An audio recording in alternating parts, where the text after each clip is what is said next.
You removed the soundtrack from the tape before you turned it over to this program. That's correct. I can't allow the voices of the project personnel to be heard by the general public. There's a very good chance their family or friends on the outside might recognize them. Isn't your purpose in releasing this tape to expose Area 51 to the world? My purpose is to expose the existence of the aliens, not compromise these individuals. I made the decision to come forward. I'm taking precautions to protect my own identity, and I don't think it's fair for me to put these others in danger of exposure. In any case, the interview on the tape went nowhere. It was interrupted, as you'll see. Can you describe for us what we're seeing? All right, we're looking at the interview suite at S4. It's kept dark for the comfort of the aliens. The figure who is just barely visible in the left foreground is the telepath, and behind the camera is a raked seating area for observers.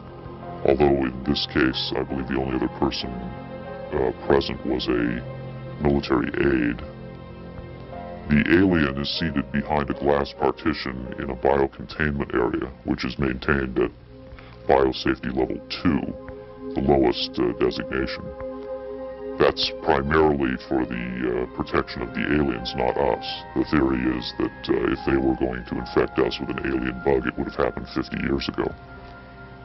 In fact, all the indications are the aliens eliminated microbial and viral life from their own ecosystem long ago.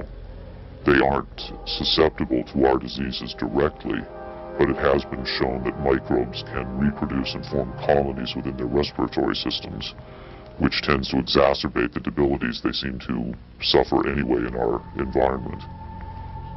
In fact, you can see here the alien is beginning to flag. The interview was not going well. The telepath was trying to clarify some points from a previous interview, but he wasn't receiving coherent responses. As you can see, the being is in real distress. At this point, the telepath is sending out a message to the medical staff. He's trying to communicate with the alien, but he's getting no response.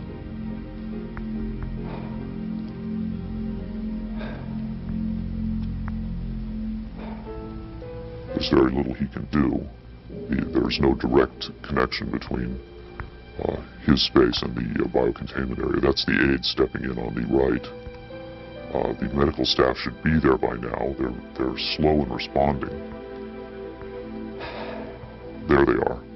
I have to say the medical personnel at S4 are less than first rate. They tend to be selected for their willingness to keep secrets rather than their medical competence.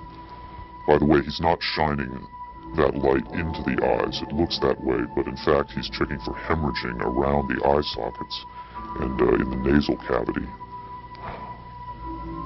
I'm sorry.